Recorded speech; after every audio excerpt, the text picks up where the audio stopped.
This week's episode is brought to you by Campaign Refinery, an amazing new email marketing automation tool. Look, in the world of digital marketing, there's a lot to keep track of. We all know this. As much as we're in love with social media and the power of social conversation here at Social Inc. and on the All About Digital Marketing podcast, we are well aware at just how powerful email marketing can be. Email marketing is not dead. In fact, it's never been more important to help you leverage your presence everywhere else into the one channel that you'll own, regardless of what changes Facebook, Twitter, or any other platform makes in the future. I've known the founder, Travis Ketchum, for years, and he's been a past guest on the podcast, episode 15 if you want to listen to it. I've personally used his other products before, and they've been fantastic. The amount of thought that he's put into each and every one of what he's created has been incredible. I'd highly encourage you to try their free 14-day trial at campaignrefinery.com to see what world-class email marketing automation can do for you and your business. Massive thank you to Travis and Campaign Refinery for their support of the All About Digital Marketing show. Welcome to the All About Digital Marketing podcast. The show all about digital marketing. Digital marketing. Digital marketing. Digital marketing. Brought to you by Social Inc., a digital marketing agency specializing in social media and content marketing for brave brands and forward-thinking SMEs. I'm your host, Chris Bruno, and as always, we're here to bring you the most actionable tips, tricks, tools, and insights to help you achieve more when it comes to your digital marketing. Subscribe to the show and be sure to share with a friend if you found something useful or interesting. You can find all the show notes and more information on www.allaboutdigitalmarketing.co.uk. Lorraine, thank you so much for coming on board today. Thank you, Chris. It's so nice to be here. So I'm really looking forward to this chat. But before we get into it, you're the owner of Round Peg Digital Marketing Agency. I'm not going to go into too many details, but can you tell everyone a little bit about where you came from, how you've got here, and what you currently do? Awesome. So Round Peg is 18 years old. We started the company as a traditional marketing company because 18 years ago, there was no Facebook, there was no Twitter. I know some of the listeners are trying to think, how long ago was that? But we took a look around. We were working primarily with small businesses, and we saw tremendous opportunity to give small businesses really a leg up, an opportunity to look and feel like the big boys, leveraging some of the digital marketing tools. And so fast forward 18 years, and we do web design and content marketing and social media and email, and still very focused on small, not necessarily micro, but small businesses. That's awesome. But you also host a podcast, if I'm not mistaken? Absolutely. It's more than a few words. It is a marketing conversation for business owners, much like this program, Conversations with Marketing Professionals. But the episodes are only about 10 minutes, and that's by design to give people little doses of marketing that they can kind of take with them on the go. That sounds pretty good. I'll make sure that we add that to the show notes so that anyone can check that out as well. So today we're going to be talking about user-generated content. And I know this is something that you hold very dear, and I'm looking forward to get into this. But for everyone that's listening, how do you define user-generated content? So the way I explain user-generated content is if you want to grow a business, the very best way to do it is with OPM, other people's money, whether it is an investment or a loan. That influx of capital allows you to expand your business much more rapidly. User-generated content is OPC, other people's content. And in much the same way that capital allows you to grow quickly, getting content from other people allows you to expand your message and reach a wider audience.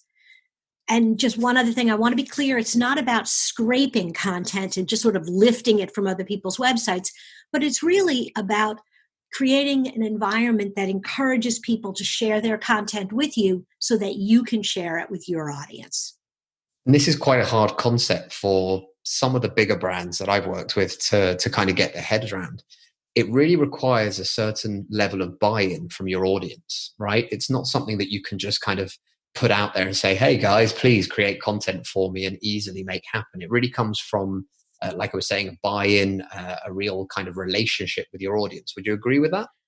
Oh, absolutely. And there has to be a strategy behind it. You have to have a mechanism for cultivating and creating content, and also for using and sharing, because you have to reward people. And rewarding doesn't necessarily have to be money. The basic principle of social media, that social media is about ego. Everybody shares content on social media because they want to be noticed. If you have something that goes viral or is retweeted, oh, you feel good. And if nobody notices your content, you don't.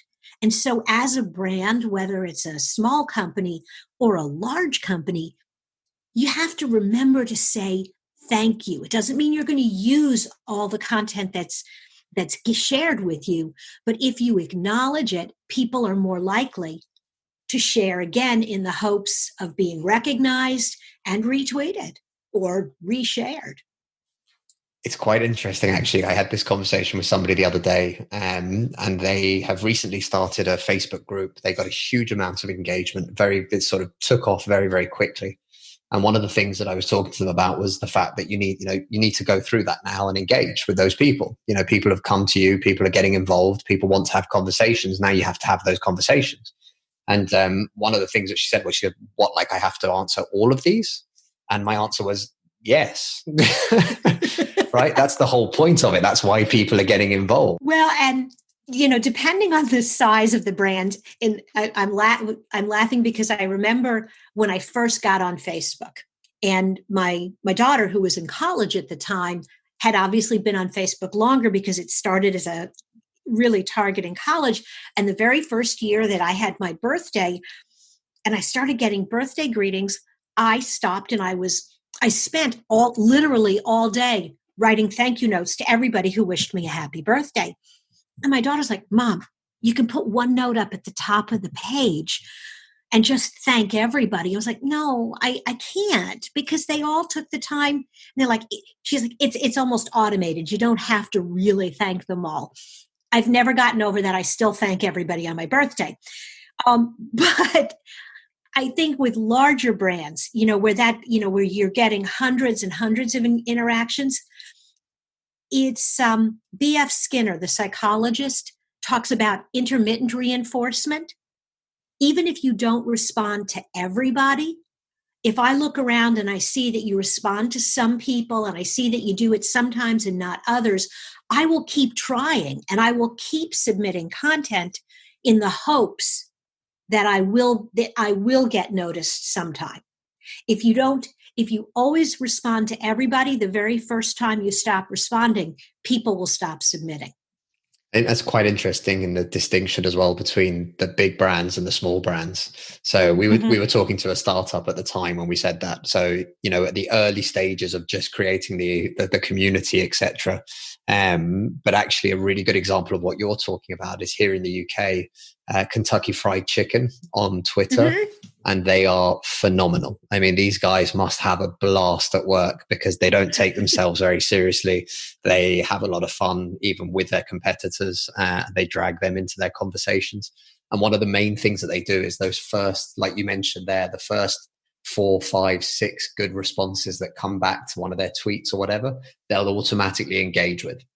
And this is basically exactly what you're talking about, right? This intermittent reinforcement, which is this idea of actually people want to engage to see if they're going to become part of that bigger conversation, which obviously then takes them, I wouldn't say viral, but, gives them that boost in terms of the endorphins that come with seeing the likes rack up very quickly. But it's a really interesting, sort of space. And I think where I want to try to take this as well is the ideas of user-generated content, especially for small to mid-sized businesses. So we're not talking about the big brands, but for small to mid-sized businesses, what are the sort of ideas and the different types of user-generated content that you've seen and that you've implemented in strategies to kind of make that work for businesses? Absolutely. So the most common type of user-generated content, and the one that every single business should be using, is the review. This is the thing that we typically think of when we think of other people talking about our business. And the reality is that 85% of consumers are more likely to spend money when online recommendations support offline advice. So if what they're seeing online matches up with what they hear when they ask their friends and neighbors, they're much more likely to spend. They're more likely to spend money if there are reviews for a business. And the funny thing is, they're more likely to believe reviews than they are to believe a company talking about themselves, even if it's a complete stranger. So every business has platforms that are relevant for them. Obviously, Google reviews and Facebook reviews. If you're in the travel industry, TripAdvisor, hotels.com. Here in the US, Angie's List and Home Advisor are home service review sites, but every business has these review sites that people are going to. And so, number one, most powerful, and part of what makes that particular type of content so powerful is not just the credibility, but it is the SEO value, because your customers will talk about you using words that they are most likely to use when they search for you. So that's really interesting. The wording and the way people describe your business and how much you can actually learn from that is a phenomenal tool as well for marketers. Absolutely. And then when you move away from reviews, there's just some really wonderful examples of user generated content. And one of my favorite examples is using crowdsourcing for using the power of the crowd for research or for just idea generation. And I don't know if he does it anymore, but Jimmy Fallon used to do something called a hashtag game. And he would throw out a question or a hashtag and ask people to share something. So one example was tweet something funny, weird, or embarrassing that happened at a birthday and tag it with my worst birthday. Could be on the show. There's the reward. So he would collect all of these tweets all day long. And then as part of his monologue, he would actually share some of these. So the beauty of this is everybody would tune in to watch his television program because they wanted to know, was he going to use my tweet? And his writers didn't need to work as hard because they were getting great content from their audience.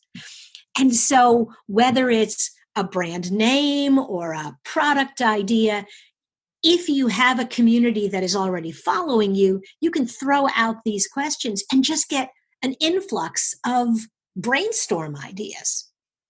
How do you, because I think now we're getting to the sort of the chicken and the egg, right? In the sense of once you have the community, you can do these things. Do you feel that user generated content has a place as a way to help people to build that initial community? Or do you think that the basics still need to be there to really help that take off? Well, I think that many businesses, long before they have a highly engaged Facebook or Twitter community, probably have an email list. And that's a great way to start the process. So you can send an email to your community with a link to your Facebook page or a link to your Twitter or whatever platform you're using to collect content. And you send that out. Maybe you have a contest. Maybe it's just a fun request, and people will start commenting. And as they start commenting, it grows from there. We did this with an optometrist, and we kind of had this circular objective. He had a small optometry practice. He had recently broken away from a large national chain, so he had opened a new office, and he really wanted people to know that he specialized in pediatric optometry. So we ran a contest, and we started by having people send, in order to compete, you had to send us a picture, or you had to post a picture of your child wearing eyeglasses on the Facebook page. We collected all the images, and then we built them into a grid and invited people to vote. The child with the most votes actually got, we had like 3 prizes, and he actually spent a lot of money, but you don't have to. People will do amazing things for a $25 Starbucks gift card. But the voting, and what made this so powerful, was the people that originally submitted the photographs were his customers.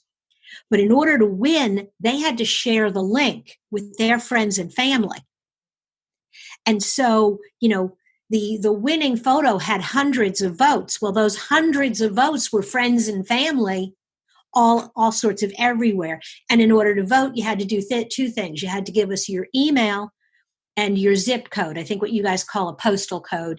And the reason for that is we wanted to separate people into 2 categories: local friends and family who could become potential customers, and out-of-town friends and family who were nice to have, but we knew they were never going to care about anything else we sent them. We added thousands of people to his email list by starting with his email list. That's a really good idea. And it's a very good way of using and capitalizing on what we already have. And I think far too often in the industry, I've seen anyway, people are looking for the fancy new tool, the fancy new platform, the magic button, as I refer to it a lot, that's going to suddenly change and revolutionize everything. And they often forget about the core competencies and the core assets that they actually already own. Absolutely. And I think, as you're looking at this, there are all sorts of different ways to approach it, but we think that, and we see the most success when you do 2 things. You make it fun, and you make it easy for people to participate. With half the people integrating with or interacting with social media from their cell phone, if I have to type out a really long answer or fill out a really long form to participate, I'm just flat not going to do it. If I can upload a picture and give you my name and get on with the rest of my life, there's a good chance I'm going to play along. Always remembering the customer at the heart of it. And again, that mobile friendliness. Had an example literally this week where a good friend of mine, not a client, but just a good friend who owns a restaurant. And now that the lockdowns and all of this starting to be reduced in France, restaurants are reopening this week. And as a result, one of the things that they're not allowed to do anymore is to give people menus. And so basically, when he kind of asked me for my opinion on it, he sent me the PDF that he was going to put up on his Facebook page, which is, the big A3 spread of all the different parts of the menu and everything else. My first initial reaction was exactly what you've just said there, right? People are going to be using their cell phones, their mobile phones. They're going to be sat at the table. They're going to scan a QR code. And then you're either going to make it super easy for them, or you're going to make it really hard, especially for certain people, certain generations, other people that just don't particularly like the technology. So we actually helped them out, and we just redid everything into sections. So the starters, the mains, the desserts, the wine, and just made them mobile friendly size images. So that when you open that link, straight away, you're flicking between full screen images that you can see super easily, where the writing is clear enough, whether you've got a small iPhone or a big iPhone or anything in between, and try and make that process as painless as possible, right? Because all of these things are big changes for people. And what you said there, if you can make it easy, then that's half the battle, right? Mm-hmm. I have a good friend who has done a question of the day, and he has done it every day on Facebook, I think going back 5 years. This is commitment. But he's really paid a lot of attention as he's gone through the years in terms of what type of questions generate the most responses. And what he found was if it was something that you could share quickly, if it was something that could be personal but didn't require a lot of detail, those were the things that people really enjoyed because they enjoyed learning about each other. And they also could do it fast. And so, he'll have some questions that only get 7 or 8 responses, and then he'll have questions that get 70. And it really boils down to, was the question interesting and was it easy? And did it kind of hit a nerve that's with people, something they cared about or could have fun with? Another example is having a contest to actually help your community or have your community help you design a product or a service. And 2 of my favorite examples of this, I'm going to do the Lay's potato chips because let's face it, everybody loves Lay's. They use this user-generated content idea to actually help them design new flavors. And the advantage to tapping into their community and asking them to submit ideas is they have all these ideas they would never have. They would never have thought about. No one in their manufacturing plant would have woken up in the middle of the night and gone, you know what? We need a Southern biscuit and gravy flavored potato chip. But one of their customers from the Deep South suggested it, and suddenly they had a new flavor. And so if you have a product that is a consumer-based product, that there are features, maybe you're a restaurant, and instead of always telling people what you're serving, ask the community what their favorite vegetable is and see what they come back, or ask the community what their favorite preparation of a particular kind of meat or a fish is, and suddenly you'll get all of these ideas, and then you can turn around and either prepare it or do your own spin on it, but you're using the crowd to generate ideas you wouldn't have. I like that a lot, actually, especially for restaurants. I think that would be a very interesting way to start looking at new items for menus. And again, like you said, as much as we all like to think that we're creative to a certain extent, the chances are we're never going to come up with the ideas that your users will, or that people in your community will, or just other people in other industries can come up with. And I think that's something for a lot of startups, and we talk about this a lot when we talk to tech startups especially. Remember that you're not building the product for you.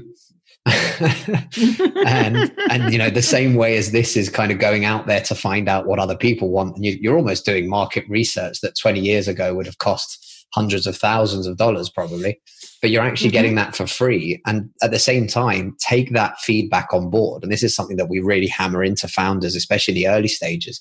It's not because you think it needs to be X. If the clients are saying, no, we're really looking for Y, if it doesn't do Y, then it just doesn't make sense to us.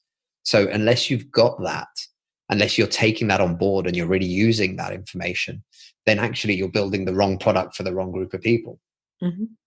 Absolutely. And I think a lot of times people don't, and I find this a lot in the tech community, they don't necessarily understand how people are going to use their product. And this story actually goes back way before the internet.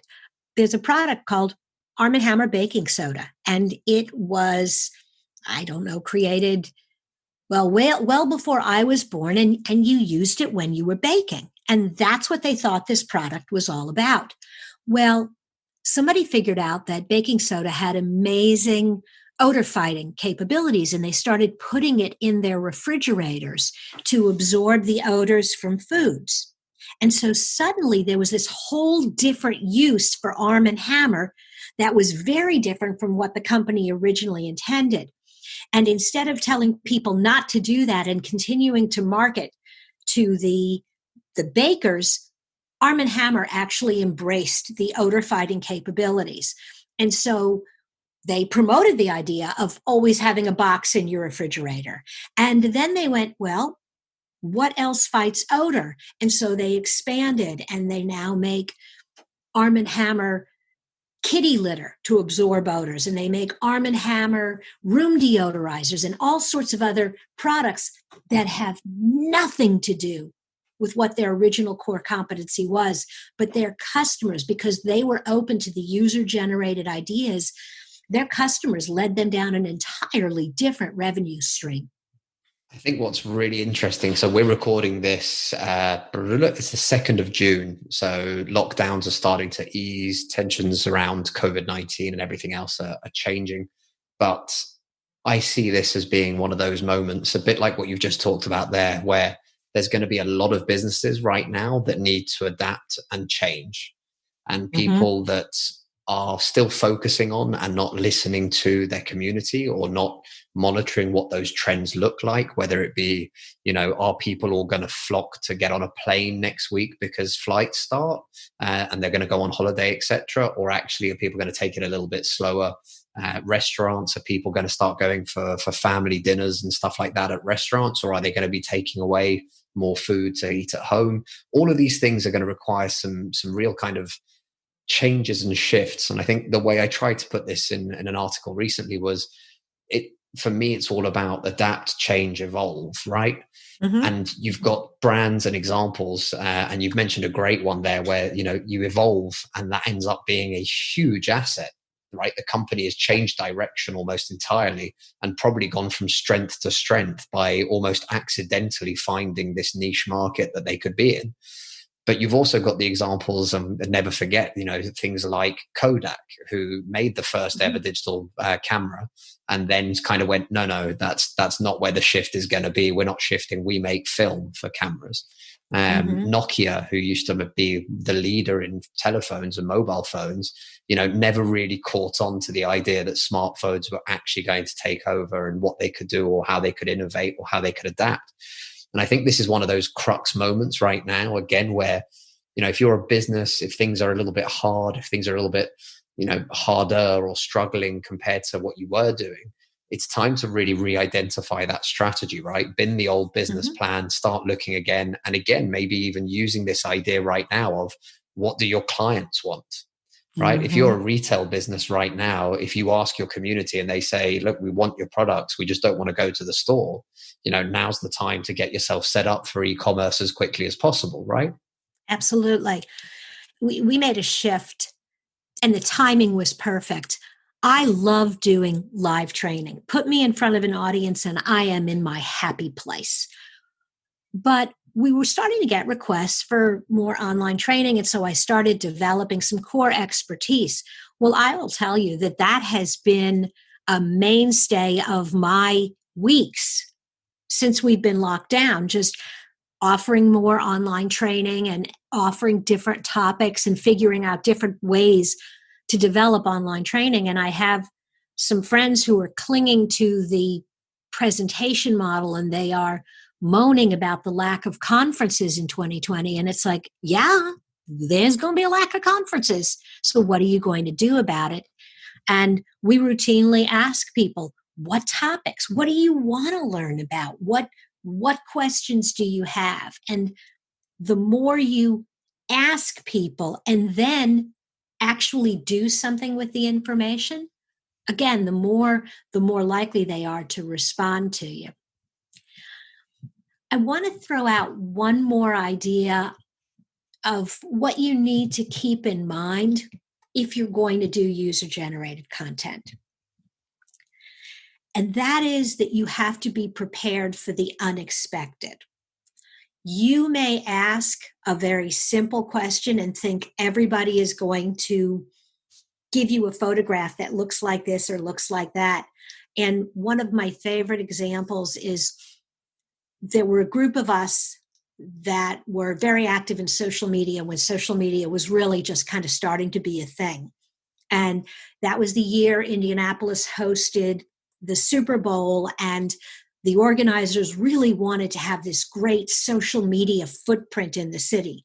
So it was the 46th Super Bowl. They had 46 of us that each had our own communities, and we kind of stayed together. And so for the Indy 500 that same year, we got invited to go to the track. And there was this sign that they had put up that said, you should probably take a selfie. And it was standing up, and the intention was that people would stand in front of it and we would take pictures and share theirs on social media. Well, the sign fell down, and so it's laying on the ground, and my friend and I laid down on the ground. We took a selfie, but then somebody else took a picture of us laying on the ground with the sign, and that's what got shared. That was totally not what the track had expected. But instead of going, oh, no, you're laying on the ground at the racetrack, they embraced it, because the biggest thing about that photo is we were smiling, we were having fun, and our community loved it. And so when you ask people to share stuff, they're not always going to share what you think, but you have to be gracious about the gift and find a way to use it. I think there's a lot to be said, though, about the authenticity of, something goes wrong and you can either flap and run around in like a headless chicken in circles trying to figure out ways to get this back on track, or you can kind of just go with it, right? And actually, like you mentioned, you probably end up starting almost a semi-trend where other people almost then want to have a photo of the sign on the floor at the Indy 500 because that's cooler than standing in front of a selfie box or a selfie poster, for example. Yeah. I think you're absolutely right that social media in general, social media management, community engagement is not for the faint of heart. If you are a control freak, if you have to have things absolutely your way, you will have a heart attack trying to do this job. Your head will explode because you can't control it, and you shouldn't really try. I think that's a great piece of advice there in terms of don't even bother trying. It's an interesting one, actually, because I've often said to clients, don't be afraid to be out there. And one of the first sort of issues that a lot of brands have is, what about negative comments? What about negative responses or whatever else? And from my point of view, and we've spoken about this with various other guests, including Olga, actually, who's the head of marketing for SEMrush. And we were talking about it because for me, that's still a huge opportunity, right? You get somebody that leaves a bad comment or that, doesn't particularly like what you're doing or anything else. You've still got a chance to engage, to understand, to get involved. And also you've got the ability, someone who says they had a really bad experience, you've got a chance to kind of address those issues head on, be honest and open and authentic about it, and try and see if you can convert that person back. Because neutral people are worse than positive or negative people, right? But yeah, what's your opinion on that for businesses that are worried about that element and worried about, like you mentioned, the OCD of, no, I want to keep it nothing but 5-star ratings or 5-star reviews? Well, I think you hit on a couple of points there. The first one is nobody does everything perfect all the time. And so as a consumer, if I go to your review page and there is nothing but glowing review after glowing review after glowing review, I wonder who you paid to write them. I want to know, I want to read the negative reviews as much as I want to read the positive reviews. I want to see, as a consumer, how do you handle negative feedback? If 90% of your reviews are positive and there are a few negative ones, then I know that 90% of the time you're on your A game. And then if I see how you interact when things didn't go well, and I'm like, oh, they offered her a free night, they did this, they did that, I know I can use your services with confidence because I have a 90% chance everything is going to be wonderful. And if it's not, I know you're going to take care of me. So the negative reviews aren't bad. I also tell people that there are two kinds of negative reviews. They're the people that just want to be heard, acknowledge them, take the conversations offline, see if you can't solve the problem. And then there are the people that just won't let it go. And those are the people I'm sorry that you're not happy. Please contact me, and then stop. You will not win a battle online. Trying to solve the problem in a social media feed is it's a losing proposition. It's like somebody being in your office and they're in the lobby and they're screaming. The very best thing you can do is say, I can tell you're upset. Let's go into my office and we'll sit down and have a conversation and close the door. If you try to engage them in the lobby, it's going to escalate. And so there's that part of it. But then you said something else that I thought was really interesting. The fact that neutral is, whether you love me or you hate me, that's way better than neutral. I had a guest on my show, Andrea Boriana, and she's from a company called Rebel Mouse.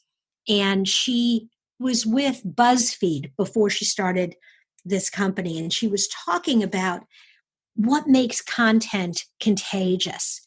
And it is 4 dimensions.